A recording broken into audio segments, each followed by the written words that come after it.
Dear students, আজকে আমরা simple interest বা সরল সুদ পড়বো। এটা আমাদের মডিউল 12। এটা পড়ার আগে আমরা জাস্ট প্রথমে কিছু টার্মস পড়বো এবং আমাদের জানতে হবে এগুলো এই সরল সুদের অঙ্ক করার জন্য। প্রথম হচ্ছে প্রিন্সিপাল বা আসল টাকা। ঠিক আছে, মনে করো তুমি ব্যাংকের মধ্যে 100 টাকা ফিক্সড ডিপোজিট করলে। ঠিক আছে, ফিক্সড ডিপোজিট 100 টাকা করলে তুমি প্রতি বছর 10 টাকা করে পাচ্ছ। ঠিক আছে, প্রতি বছর 10 টাকা করে পাচ্ছ। এই যে 100 টাকা তুমি ফিক্সড ডিপোজিট করলে, সেটাই হচ্ছে তোমার প্রিন্সিপাল বা আসল টাকা। ঠিক আছে, আসল। আর ইন্টারেস্ট হচ্ছে এই যে তুমি 10 টাকা পেলে প্রতি বছর, এই যে রাখার জন্য তোমার এই 100 টাকার কোনো কমলো না, একই থাকলো, কিন্তু তারপর এক্সট্রা তুমি 10 টাকা পেলে, এটাই হলো তোমার ইন্টারেস্ট বা সুদ।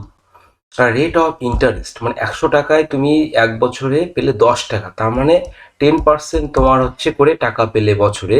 এই 10% একেই বলা হয় রেট অফ ইন্টারেস্ট বা সুদের হার। আর টাইম মানে সময়, যে এক বছর টাকা রাখলে সেটাই হচ্ছে টাইম বা সময়। মনে রাখবে, প্রিন্সিপাল বা পি, এটাকে পি দিয়ে প্রকাশ করা হয়। প্রিন্সিপাল মানে হচ্ছে আসল, এটাকে পি দিয়ে প্রকাশ করা হয়। ইন্টারেস্ট মানে আই, এটা সুদ, এটাকে আই দিয়ে প্রকাশ করা হয়, সুদকে আই লেখা হয় ইন্টারেস্ট। আর রেট অফ ইন্টারেস্ট বা সুদের হার, এটাকে আর পার্সেন্টেজ দিয়ে প্রকাশ করা হয়। এবং টাইম মানে হচ্ছে সময়, এটাকে সবসময় বছরে সাধারণত প্রকাশ করা হয়। টাইম মানে 1 বছর, 2 বছর, 3 বছর, এইভাবে। ঠিক আছে, এবার আরেকটা জিনিস তোমাকে পড়তে হবে যে স্ববৃদ্ধি মূল বা সুদ আসল। এই সুদ আসল এই কথাটির মধ্যেই তোমার আছে যে আসল মানে হচ্ছে এই যে দেখো, ব্যাংকে তুমি 100 টাকা রেখেছিলে আর সুদ পেয়েছিলে 10 টাকা, টোটাল হয়ে গেল 110 টাকা। এই যে 110 টাকা, এটাই হচ্ছে স্ববৃদ্ধি মূল বা সুদ আসল। মানে সুদও থাকবে এখানে, আসলও থাকবে। এইবার যেটা আমাদের একটাই ফর্মুলা আছে এই সরল সুদ করার জন্য, সেটা হচ্ছে I equals to P into R into T by 100। I মানে হচ্ছে তোমার ইন্টারেস্ট, কত টাকা তুমি ইন্টারেস্ট পেলে। পি মানে হচ্ছে প্রিন্সিপাল বা আসল, এটাও টাকা। আর মানে হচ্ছে রেট অফ ইন্টারেস্ট বা সুদের হার কত ছিল, এটা পার্সেন্টেজে। আর টি মানে হচ্ছে বছরে, এটা হচ্ছে বছর, সময়। আর এখানে 100। তাহলে interest I equals to P R T divided by 100। এটুকু যদি মনে রাখতে পারো, তুমি সরল সুদের প্রায় সব অঙ্কই করতে পারবে। ঠিক আছে, তাহলে প্রিন্সিপাল মানে আসল, ইন্টারেস্ট মানে সুদের পরিমাণ, রেট অফ ইন্টারেস্ট মানে সুদের হার, টাইম মানে সময়। আর ফর্মুলা হচ্ছে I equals to P R T divided by 100। আর একটা জিনিস পড়লাম, সেটা হচ্ছে স্ববৃদ্ধি মূল বা সুদ আসল হচ্ছে সুদও থাকবে আসলও থাকবে। মানে 100 টাকা প্লাস 10 টাকা, মানে 100 টাকা রেখেছি আমরা ব্যাংকে, 10 টাকা সুদ পেয়েছি, তোমার টোটাল সুদ আসল 110 টাকা। চলো এবার উদাহরণ করি। 1000 টাকার 5% সুদের হারে 3 বছরে সুদের পরিমাণ কত হবে? দেখো, 1000 টাকার, তার মানে প্রিন্সিপাল আমাদের কত, 1000 টাকা। সুদের হার 5%, মানে আর ইকুয়ালস টু কত, 5%। 3 বছরে, টি মানে টাইম মানে কত বছর, 3 বছর। সুদের পরিমাণ মানে কি, আই বের করতে বলেছে। আই ইকুয়ালস টু কত হবে, আমরা সূত্র কি জানি, I equals to P R T divided by 100। তাহলে পি মানে আমাদের কিসে থাকবে, টাকাতে 1000, আর মানে পার্সেন্টেজ 5, আর টি মানে সবসময় এটা বছরে থাকবে, বা না থাকলেও বছরে কনভার্ট করে নেবে। ঠিক আছে, এখানে আছে 3 বছর ডিভাইডেড বাই 100। তাহলে কাটাকাটি করো, তাহলে 3×5=15, 150 টাকা। তাহলে সুদের পরিমাণ হচ্ছে তোমার, সুদের পরিমাণ 150 টাকা হয়ে গেল।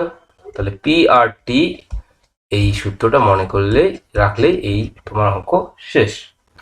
নেক্সট যাই, বার্ষিক 7% সুদের হারে কত বছরে 7,000 টাকার সবৃদ্ধি মূল বা সুদ আসল 8,470 টাকা হবে। দেখো প্রিন্সিপাল বলে দিয়েছে 7,000 টাকা, রেট অফ ইন্টারেস্ট বলে দিয়েছে কত 7%। কত বছরে টাইমটা তোমাকে বের করতে বলেছে, ইন্টারেস্টটা তোমার এখান থেকে বের করতে হবে এই 7,000 আর 8,470 টাকা। দেখো আমরা জানি প্রিন্সিপাল বা আসল হচ্ছে 7,000 টাকা, সুদ আসল হচ্ছে 8,470 টাকা। তাহলে ইন্টারেস্ট কি হবে, সুদ আসল মাইনাস আসল। তাহলে তোমার ইন্টারেস্ট হচ্ছে সুদ আসল 8,470 টাকা মাইনাস 7,000 টাকা হচ্ছে 1,470 টাকা। ইন্টারেস্টটা পেয়ে গেলাম। এবার আমরা সূত্র জানি I equals to P R T divided by 100। বসিয়ে দাও, আই মানে 1,470, পি মানে 7,000, আর মানে 7%, টি বের করতে বলেছে, আর 100। এবারে এটাকে তুমি বজ্র গুণন করে টিটা বাঁদিকে নিয়ে আসো, তাহলে উপরে থাকে 1,470 ইন্টু 100, নিচে থাকে 7,000 ইন্টু 7। তাহলে 3টে শূন্য, এখানে 2টো শূন্য, একটা শূন্য কাটা, 7 2 14, 7 7, 3 7 21। তাহলে টি হচ্ছে 3। এটা কিসে ইউনিট বছর, তাহলে সমান হচ্ছে 3 বছর। নেক্সট অঙ্ক যাই। কোনো আসল 8 বছরে সুদে আসলে দ্বিগুণ হলে সুদের হার কত, মানে আর বের করতে বলেছে তোমাকে। দেখো ধরে নিই আসল কত ছিল পি, তারপর টি কত বলেছে তোমার হচ্ছে টাইম হচ্ছে 8 বছর, সুদে আসলে দ্বিগুণ হবে, মানে সুদ আসলে দ্বিগুণ হবে। তাহলে ইন্টারেস্ট কি, সুদ আসল মাইনাস আসল। তাহলে সুদ আসল কত দ্বিগুণ, মানে 2p হলো, আর আসল কত ছিল পি, তার মানে ইন্টারেস্ট হচ্ছে পি। সুতরাং তুমি সূত্রে বসিয়ে দাও I equal to P R T by 100। তার মানে ইন্টারেস্ট কত পি, আর আসল কত পি, আর কত বের করতে বলেছে, আর টি হচ্ছে কত 8 বছর। তাহলে 100, পি পি কাটা গেল, সুতরাং আর ইকুয়ালস টু 100/8, 8 2 16, 8 2 সরি, তাহলে এটা তুমি যদি কাটাকাটি করো কি হয়, 8কে 8, 8কে 8 থাকে 20, আর 3 8 2 16, 8 2 16 মানে 12 পয়েন্ট, যেটা হয় তোমার 12.4 বাই বা 2/12.5% বলতে পারো তুমি, 1/2 বা 12.5%। ঠিক আছে, এটা হচ্ছে উত্তর। তুমি এটা কাটাকাটি করতে পারতে, এটা 25 উপরে নিচে হলো 2, তার মানে হচ্ছে 12.5% উত্তর। ঠিক আছে, তার মানে এখানে কি করতে হলো, আমাদের ইন্টারেস্টটা বের করতে হলো। পি ধরলাম আসল, ইন্টারেস্ট বের করলাম 2p মাইনাস পি, মানে যেহেতু দ্বিগুণ হয়েছে সুদ আসল। নেক্সট চলে যাই, বার্ষিক 12% সুদে কোনো আসল টাকা কত বছরে দ্বিগুণ হবে। এখানে আর বলে দিয়েছে 12%, ধরলাম পি মানে হচ্ছে আসল হচ্ছে পি, এইবার দ্বিগুণ হবে, তাহলে সুদ আসল কত হবে 2p, তাহলে ইন্টারেস্ট কত হবে 2p মাইনাস পি মানে পি। এবার কত বছরের টাইমটা তোমাকে বের করতে বলেছে, তাহলে আমরা জানি I equals to P R T by 100। তাহলে আই মানে বসিয়ে দাও পি, তাহলে পি ইন্টু আর কত 12%, টি বের করতে বলেছে, একই অঙ্ক। তাহলে পিপি কাটা, টি ইকুয়ালস টু 100/12, 3 25, তাহলে 8 1/3% হয়ে গেল উত্তর। নেক্সট, বার্ষিক সুদের হার ও সময় সমান হলে বার্ষিক কত শতাংশ সুদের হার, মানে আর পার্সেন্ট বের করতে বলেছে, আসলে 9% সুদ হবে। তাহলে ধরলাম আসল হচ্ছে পি, তাহলে সুদ ইন্টারেস্ট কত 1/9p।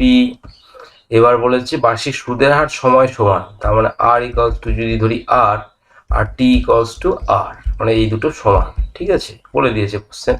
তাহলে তুমি I P R T divided by 100 করো, তাহলে আই কত 1/9p, তারপর পি মানে পি, আর মানে আর, টি মানে কত, টি মানে আর, যেহেতু সমান। ঠিক আছে, বাই 100, পিপি কাটা গেল, তাহলে আর স্কোয়ার, দুটো আর মানে আর স্কোয়ার, একটা দুটো আর স্কোয়ার ইন্টু 100/9। সুতরাং আর কি হবে, বর্গমূল করতে হবে, আমরা বর্গমূল চ্যাপ্টারে পড়েছিলাম এটা। তাহলে 10/3 হয়ে গেল, তার মানে 3/1/3% সুদের হার হয়ে গেল। কোনো আসল 25 বছরে সুদে আসলে 3 গুণ হলে সুদের হার নির্ণয় করো।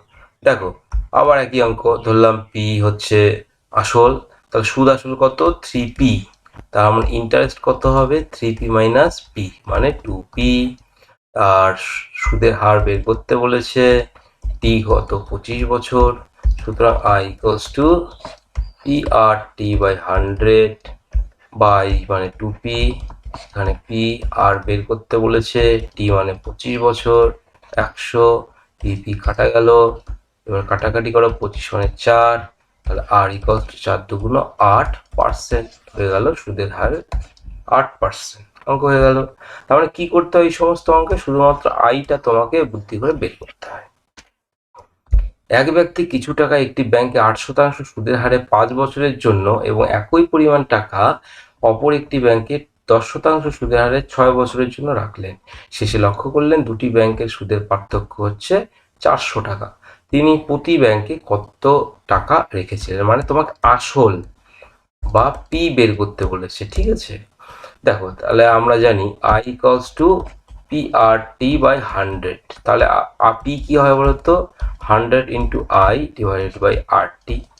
তাহলে এই সূত্রটা তুমি এখানে বসিয়ে দাও। দেখো পার্থক্য মানে হচ্ছে মাইনাস, আমি পরেরটা আগে করি। পরের কি বলেছে 10% সুদ, তাহলে 100 ইন্টু 10, আই মানে 10, সরি আই মানে হচ্ছে তোমার আই মানে হচ্ছে যেটা ইন্টারেস্ট সেটাই বলেছে, এখানে একটু ভুল হলো, হ্যাঁ এখানে একটি ভুল হলো, এটা হচ্ছে আমাদের আইটাই বের করতে বলেছে, সুদের পার্থক্য বলেছে। তাহলে পিআরটি বাই 100 এটাই আমরা বসিয়ে দেবো, তাহলে পিআরটি বাই আরো সোজা অঙ্কটা হয়ে গেল। আরো আমাদের সোজা হয়ে গেল এটা, দেখো আমরা আরো সোজা হয়ে গেল এটা, হ্যাঁ। এবার তাহলে পিআরটি, পি মানে কত ধরলাম, পি হচ্ছে পি আসল, আর মানে তোমার হচ্ছে 10%, 6 বছর, টি মানে হচ্ছে 6 বছর বাই 100, মাইনাস বলেছে পি একই থাকবে 8% সুদ 5 বছরের জন্য বাই 100। এই দুটো আই বের হলো, আয়ের পার্থক্য কত 400 টাকা।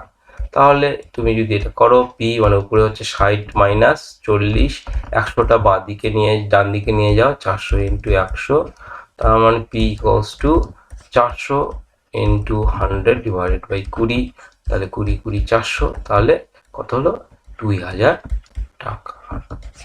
তাহলে তিনি প্রতি ব্যাংকে কত টাকা করে রেখেছিলেন, মাত্র 2000 টাকা।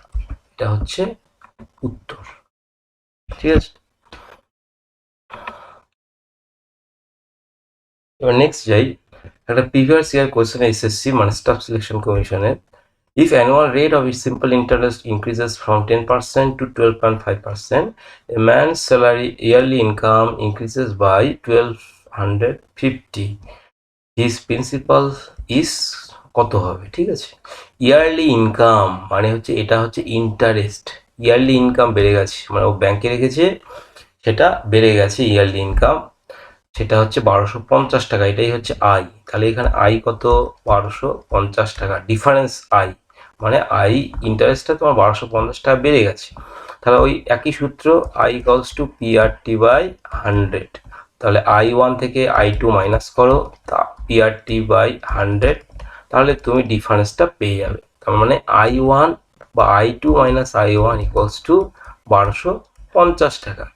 দেখো I2 মানে তোমার লিখতে পারো পি মানে হচ্ছে আসল, এটা বের করতে বলেছি, আর কত হয়েছে 12.5%, টি মানে কত, যেহেতু 1 বছরে ইয়ারলি বলেছে তার মানে 1 বছর ডিভাইডেড বাই 100, I1 মানে হচ্ছে এবার তাহলে P1 মানে পি একই আসল থাকবে 12, এবার কত পার্সেন্ট ছিল 10%, কত বছর 1 বছরের জন্য, তাহলে 100, ডিফারেন্স কত হচ্ছে বেড়ে গেছে 1250 টাকা। তাহলে I1 থেকে I2 থেকে I1 বাদ দিলাম, আমাদের 1250 থাকলো। তাহলে এবার তুমি করো, P equals to 12.5 minus 10, 1250 into 100টা ডান দিকে নিয়ে গেলে গুণের আকারে চলে গেল, তাহলে P equals to 1250 into 100 divided by 2.5। এটা উপরে দশমিকটা তুলে দিলে উপরে 10 আসে, 5 25 125 50, তাহলে 50,000 হচ্ছে উত্তর। তার মানে এই বি হচ্ছে তোমার উত্তর। ঠিক আছে, মানে ওই যে ডিফারেন্স বলেছে, ইয়ারলি ইনকাম ইনক্রিজেস মানে তোমার ইন্টারেস্টটা প্রতি বছর বেড়ে যাচ্ছে। ঠিক আছে, প্রতি বছর বেড়ে যাচ্ছে। আমরা কি করব, I2 মাইনাস IN করবো, এই PRT বাই 100 এর সূত্রে সব কিছু দেওয়া থাকবে তোমাদের, সেটা মাইনাস করে দিলে যে পি ভ্যালু বেরোলো সেটা হচ্ছে তোমার অ্যান্সার। ঠিক আছে, তাহলে আজকে আমাদের সিম্পল ইন্টারেস্ট সুদ সব পড়া হয়ে গেল। এবার তোমরা বাড়িতে প্র্যাকটিস করো, দেখো কিছু খুব সহজ তোমাদের লাগবে এগুলো। সিম্পল ইন্টারেস্ট খুব সহজ অঙ্ক। Thank you.